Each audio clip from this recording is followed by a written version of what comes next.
اور جب میرے بندے آپ سے میرے بارے میں سوال کریں تو کہہ دیجیے بے شک میں قریب ہوں، میں پکارنے والی کی پکار کا جواب دیتا ہوں جب وہ مجھے پکارے۔ تو ان کو چاہیے کہ وہ میرا حکم مانیں اور مجھ پر ایمان رکھیں تاکہ وہ ہدایت پائیں۔ فاستغفروه ثم توبوا إليه إن ربي قريب مجيب۔ سو اس سے بخشش مانگو پھر اس کی طرف پلٹ آؤ، یقیناً میرا رب قریب ہے، قبول کرنے والا ہے۔ اللہم لک الحمد لا الہ الا انت وحدک لا شریک لک المنان بدیع السماوات والارض ذی الجلال والاکرام۔ اے اللہ، ساری تعریف تیرے لیے ہے، تیرے سوا کوئی الہ نہیں، تو اکیلا ہے، تیرا کوئی شریک نہیں، تو بہت نوازنے والا ہے، تو آسمانوں اور زمین کا پیدا کرنے والا ہے، اے جلال اور اکرام والے رب۔ اللہم صلی علی محمد وعلی آل محمد کما صلیت علی ابراہیم وعلی آل ابراہیم انک حمید مجید۔ اللہم بارک علی محمد وعلی آل محمد کما بارکت علی ابراہیم وعلی آل ابراہیم انک حمید مجید۔ آج ہم انشاءاللہ رزق میں کشادگی کی دعائیں پڑھیں گے۔ اللہ تعالیٰ نے انسان کو پیدا کیا اور پیدا کرنے کے بعد یوں ہی چھوڑ نہیں دیا، بلکہ انسانوں کی ضروریات بھی پوری کی، انہیں رزق عطا کیا، انہیں زندگی بسر کرنے کے اسباب بھی فراہم کیے۔ سورۃ الروم میں اللہ تعالیٰ فرماتے ہیں اللہ الذی خلقکم ثم رزقکم ثم یمیتکم ثم یحییکم هل من شرکائکم من یفعل من ذلکم من شیء سبحانہ وتعالی عما یشرکون۔ اللہ وہ ہے جس نے تمہیں پیدا کیا ہے، پھر تمہیں رزق دیا ہے، پھر وہی تمہیں موت دے گا، پھر وہی تمہیں زندہ کرے گا۔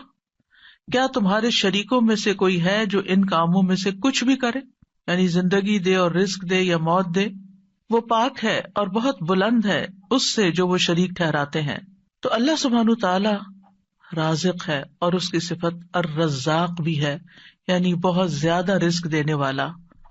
اس نے آسمان و زمین کی تخلیق کے وقت ہی زمین کے اندر معیشت اور رزق کے وہ سارے سامان رکھ دیے تھے جس کی زمین والوں کو ضرورت تھی۔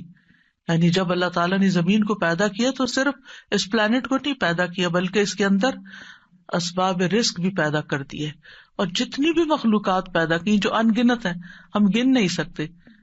یعنی انسان تو انسان، انسانوں کے علاوہ جنات، پھر حیوانات، چرند پرند درندے، چیونٹیاں، کیڑے مکوڑے، سمندر کی مخلوقات جو ان گنت ہیں، جن کی صرف اقسام ہی ان گنت ہیں۔ تو صرف ان کو پیدا نہیں کیا بلکہ ان سب کے رزق کی جو ضروریات تھی وہ بھی زمین کے اندر رکھ دی۔ اور پھر آپ دیکھیے کب سے یہ زمین بنی ہے اور کب سے اس پر حیوانات موجود ہیں، اور وہ ہر روز کھا رہے ہیں، پی رہے ہیں، اپنی ضروریات پوری کر رہے ہیں۔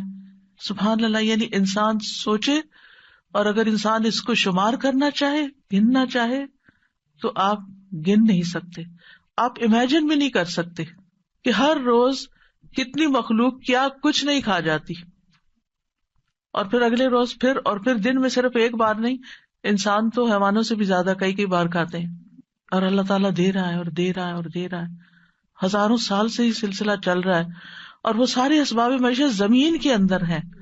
یعنی ایسا نہیں کہ وہ کچھ کھا لیے تو پھر ختم ہو گئے، جیسے آپ اپنی فریج میں سے کچھ نکال لیں تو پھر دوبارہ تو وہ نہیں ملے گا جو آپ نے نکال لیا، لیکن اللہ کی زمین کے اندر جو کچھ ہے وہ آپ نکالتے جا رہے ہیں، اور پھر اللہ تعالیٰ دوبارہ ان میں سے پیدا کرتا چلا جا رہا ہے۔ نہیں، ایک ٹری جو آج ہمیں نظر آتا ہے، معلوم نہیں اس کے پیچھے کتنی ہی چین ہے ٹریز کی کہ جن کا یہ بچہ ہے جو آج ہمیں نظر آ رہا ہے۔ تو یہ اللہ سبحانہ تعالیٰ ہی کی قدرت ہے اور اس کی طاقت ہے اور اس کی پلاننگ ہے۔ اسی لیے ہم جب رب کا لفظ استعمال کرتے ہیں تو ہم کیا کہتے ہیں؟ خالق، پیدا اس نے کیا، مالک بھی وہی، مدبر بھی وہی، رازق بھی وہی۔ یعنی رب کے اندر رازق کا لفظ بھی آتا ہے، یعنی اللہ تعالیٰ کی صفت رزق بھی آتی ہے۔ اس نے صرف پیدا نہیں کیا، صرف وہ مالک ہی نہیں ان چیزوں کا، بلکہ ان کی پلاننگ بھی کرتا، مدبر ہے، اور پھر اس کے ساتھ ساتھ اس نے ان سب کے رزق کا بھی اہتمام کیا، اور رزق تو ایک چیز ہے، اور بھی تمام ضروریات کا اہتمام کیا ہے۔ سورۃ ہود میں آتا ہے وَمَا مِن دَابَّةٍ فِي الْأَرْضِ إِلَّا عَلَى اللَّهِ رِزْقُهَا، زمین میں چلنے والا کوئی جاندار ایسا نہیں مگر اس کا رزق اللہ ہی کے ذمے ہے۔ وہ پرندوں کو ان کے گھونسلوں میں، درندوں کو ان کی گھات میں، مچھلیوں کو سمندر کی تہہ میں، چیونٹیوں کو ان کے بلوں میں رزق فراہم کر رہا ہے، اور رزق کا مالک بھی صرف وہی ہے۔ سب کچھ اس کے ہاتھ میں ہے، سب کچھ اس کے اختیار میں ہے۔ وہ جس کے لیے چاہتا ہے رزق کشادہ کر دیتا ہے، اور جس کو چاہتا ہے نپا تلا دیتا ہے، جس کے لیے چاہتا ہے تنگ کر دیتا ہے۔ ان اللہ یرزق من یشاء بغیر حساب، لیکن بندوں کے لیے حکم کیا ہے کہ وہ نکلیں، رزق کی تلاش کریں، اللہ سے رزق طلب کریں۔ فابتغوا عند اللہ الرزق واعبدوہ، سو تم اللہ ہی کے ہاں رزق تلاش کرو اور اسی کی عبادت کرو۔ حیوانات رزق کی تلاش میں نکلتے ہیں، پرندے اپنے گھونسلوں سے نکلتے ہیں، چیونٹیاں بلوں سے نکلتی ہیں، اور اسی طرح باقی مخلوقات بھی اپنے رزق کی تلاش میں سارا دن مارے مارے پھرتی ہے۔ صبح خالی پیٹ نکلتے ہیں اپنے گھونسلوں سے پرندے، اور رات کو پیٹ بھرے واپس لوٹتے ہیں، لیکن پیٹ بھرنے کے لیے ان کو محنت کرنی پڑتی ہے اور کوشش اور بھاگ دوڑ کرنی پڑتی ہے، جو وہ سارے کر رہے ہوتے ہیں۔ تو انسان کے لیے بھی لازم کیا ہے کہ اللہ کو الرازق سمجھتے ہوئے اس کے ساتھ ساتھ کوشش کرے، محنت کرے، بھاگ دوڑ کرے، اور پھر اس کے بعد اس کی عبادت کے لیے بھی وقت نکالے۔ پرندوں کی تو تسبیح کافی ہے، لیکن انسان کو عبادت کے مختلف طریقے سکھائے گئے ہیں۔ اس سلسلے میں آج کی دعا سورۃ المائدہ میں اللہ تعالیٰ فرماتے ہیں قال عیسی ابن مریم اللہم ربنا انزل علینا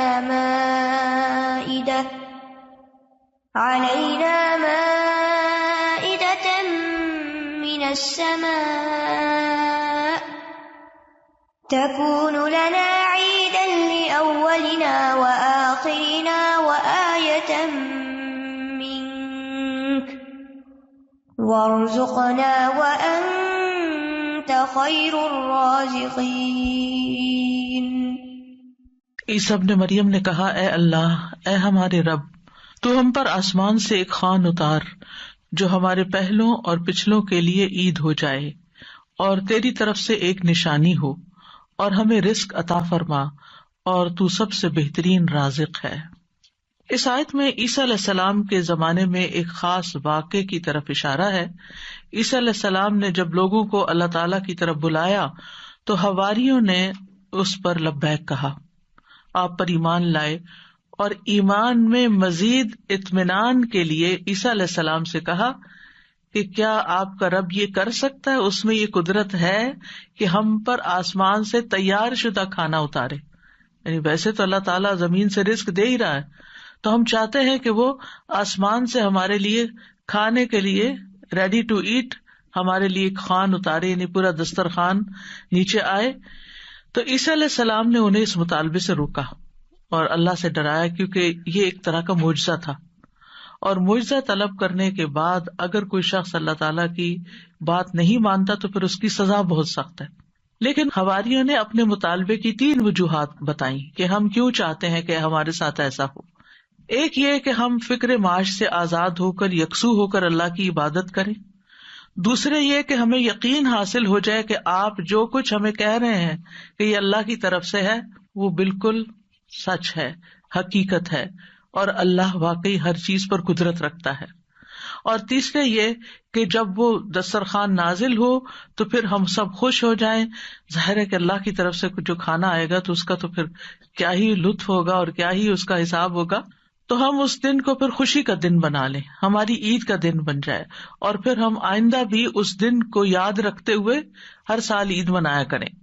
جب ان کا یہ مطالبہ سنا تو عیسیٰ علیہ السلام نے نہایت عاجزی کے ساتھ اللہ رب العزت سے دعا کی، لوگوں کا یہ مطالبہ اللہ تعالیٰ کے سامنے پیش کر دیا، اور اللہ تعالیٰ سے دعا کی کہ لوگوں کو غیب سے رزق عطا فرمائے جو ان کے اگلوں اور پچھلوں کے لیے ایک یادگار خوشی کا دن بن جائے، اور یہ ایسا معجزہ ہو کہ لوگ اپنی آنکھوں سے دیکھ لیں کہ کس طرح آسمان سے اترا، یعنی وہ زمین کے رزق سے پھر مختلف چیز ہو، کیونکہ زمین کا رزق تو سب اپنی آنکھوں سے دیکھتے ہیں، جو کچھ زمین پیدا کرتی ہے اور جو سمندر سے اور مختلف سورسز سے ہمیں رزق حاصل ہوتا ہے، لیکن یہ جو آسمان کا رزق ہے obviously یہ زمین کے رزق سے مختلف ہوگا، تو اس سے ہمارا ایمان بڑھ جائے گا۔ تو عیسیٰ علیہ السلام نے عرض کی قال عیسی ابن مریم اللہم ربنا، آپ دیکھیے دعاؤں میں یا اللہم آتا ہے یا ربنا آتا ہے، یہاں عیسیٰ علیہ السلام نے دونوں صیغے استعمال کیے ہیں، اللہم ربنا یعنی حواریوں کا مطالبہ قبول کر کے اللہ سبحانہ وتعالیٰ سے نہایت عاجزی کے ساتھ دعا کی کہ اے اللہ، اللہم اے اللہ، ربنا جو ہمارا پالنے والا ہے، جو ہمارا رب ہے۔ اور اس سے یہ بھی ظاہر ہوتا ہے کہ عیسیٰ علیہ السلام اپنے آپ کو نہ اللہ سمجھتے تھے، نہ اللہ کا بیٹا، اور نہ ہی رب سمجھتے تھے، بلکہ وہ اللہ سبحانہ تعالیٰ کو یا اللہ اور یا رب کہہ کے پکار رہے تھے۔ تو اس سے کیا ظاہر ہوتا ہے کہ وہ خود رب نہیں تھے، اور نہ ہی وہ اس کے قائل تھے، اور نہ ہی وہ کسی چیز میں اپنا کوئی اختیار سمجھتے تھے۔ اور پھر یہ بھی دیکھیے کہ حواریوں نے عیسیٰ علیہ السلام سے یہ کیوں کہا کہ آپ دعا کریں؟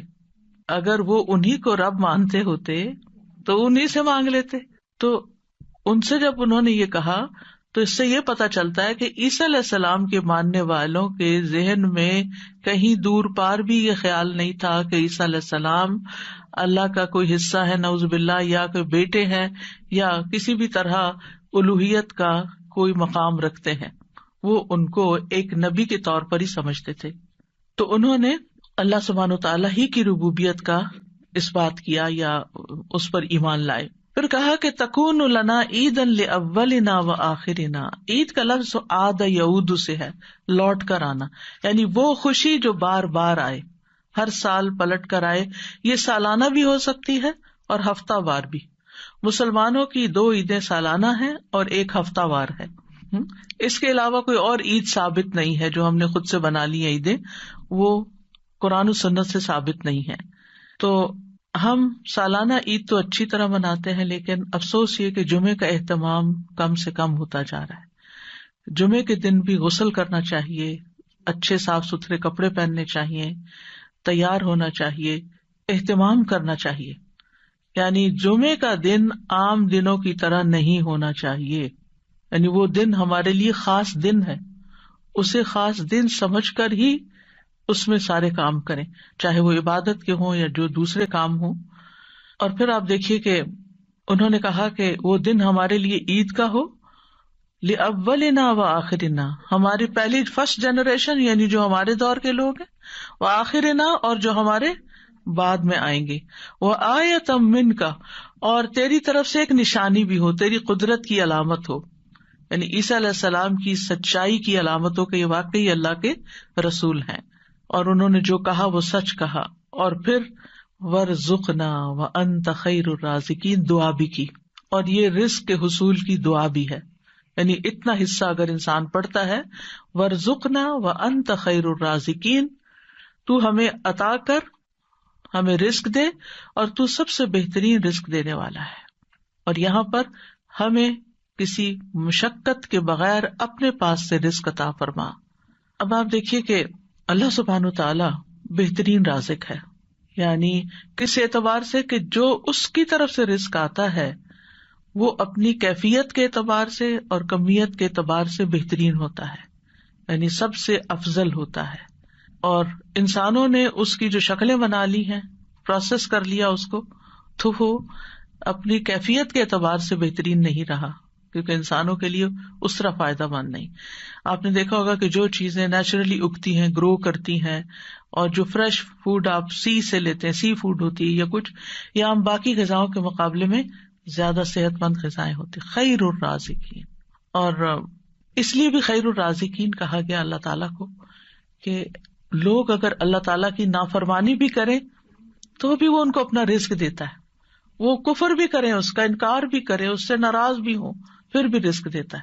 لیکن بندوں میں سے جو کسی کو رزق دیتے ہیں وہ ایسا نہیں کرتے، حتیٰ کہ ماں باپ بھی اگر دیکھتے کہ بچے بات نہیں مانتے تو ان سے کنارہ کش ہو جاتے ہیں. آپ جہاں جاب کرتے ہیں جاب نہیں کریں تو آپ کو کوئی سیلری نہیں دے گا. انسانوں کا معاملہ یہ ہوتا ہے. لیکن اللہ سبحانہ تعالیٰ آپ عبادت کریں یا نہ، آپ نماز پڑھیں یا نہ، آپ روزہ رکھیں یا نہ، وہ آپ کو کھانے کو دیتا رہے گا. تو اس دعا سے یہ پتا چلتا ہے کہ انسان جب دعا کرے تو بہت عاجزی کے ساتھ دعا کرے اور اللہ تعالیٰ کو اس کے بہترین ناموں کے ساتھ پکارے. اللہم ربنا، یہ دونوں نام اکٹھے بھی کر سکتے ہیں، اور اس کے علاوہ بھی یا رزاق، یا فتاح. اور پھر یہ کہ انتہائی عاجزی اور انکساری رویے میں بھی ہونی چاہیے کہ اللہ ہم محتاج ہیں، تو دینے والا ہے. اور پھر اللہ تعالیٰ سے بہترین رزق مانگنا چاہیے، یعنی تو بہترین رزق دینے والا. اللہ تعالیٰ کی صفت کو بیان کیا جا رہا ہے، یعنی ہمیں بھی ایک طرح سے انڈائریکٹلی کیا کہا جا رہا ہے کہ ہمیں بھی بہترین رزق عطا فرما. رزق کیا چیز ہے، یعنی رزق کا اطلاق کس کس چیز پر ہوتا ہے؟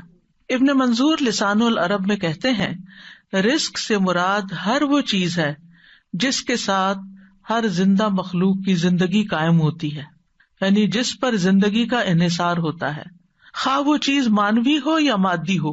مانوی سے مراد یعنی جس کو ہم چھو نہیں سکتے، جس کو ہم جانتے ہیں، سمجھتے ہیں، محسوس کرتے ہیں، یعنی انٹینجیبل جس کو آپ کہہ سکتے ہیں. تو رزق دونوں طرح ہوتا ہے، ٹینجیبل بھی اور انٹینجیبل بھی. اسی طرح بعض نے یہ کہا کہ ہر نعمت ہی ایک طرح سے رزق ہے، یعنی جتنی بھی نعمتیں ہمیں ملی ہیں وہ ساری رزق ہیں. یعنی صرف مال ہی رزق نہیں ہے بلکہ رزق کا ایک وسیع دروازہ ہے. ہر وہ چیز جو اللہ تعالی بندوں پر نعمتوں کی صورت میں انعام فرماتا ہے، جیسے مال، اولاد، ہسبینڈ، اہل و عیال، ماں باپ، پھر اسی طرح صحت، محبت، قبولیت، یہ ساری چیزیں رزق کہلاتی ہیں.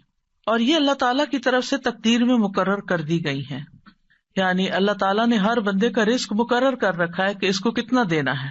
تو انسان کے لیے پھر کیا لازم ہے کہ اللہ جب دے تو پھر انسان شکر ادا کرے. جیسے اوپر میں نے ذکر کیا کہ حصی اور مانوی دونوں اعتبار سے جو نعمتیں ہمیں ملی ہیں وہ رزق ہے، تو محبت بھی ایک رزق ہے. حضرت عائشہ کہتی ہیں میں نے نبی صلی اللہ علیہ وسلم کی ازواج میں سے کسی پر رشک نہیں کیا سوائے خدیجہ رضی اللہ عنہا کے، اور میں نے حضرت خدیجہ کو نہیں دیکھا، یعنی ان کو زمانہ نہیں پایا. وہ فرماتی ہے کہ رسول اللہ صلی اللہ علیہ وسلم جب بکری ذبح کرتے تو آپ فرماتے کہ اس کا گوشت خدیجہ کی سہیلیوں کو بھیج دو. وہ کہتی ہے کہ ایک دن میں غصے میں آ گئی. میں نے کہا آپ ہر وقت خدیجہ خدیجہ کرتے ہیں اور اس کی سہیلیوں تک کا خیال رکھتے ہیں. تو رسول اللہ صلی اللہ علیہ وسلم نے فرمایا انی قد رزقت حبھا، مجھے خدیجہ کی محبت عطا کی گئی ہے، یعنی اللہ نے میرے دل میں اس کی محبت ڈالی. انسان کسی کو مرنے کے بعد صرف محبت کی وجہ سے یاد رکھ سکتا ہے کہ جس کے ساتھ آپ کا کوئی قلبی تعلق ہو، اور یہ بھی اللہ دلوں میں ڈالتا ہے.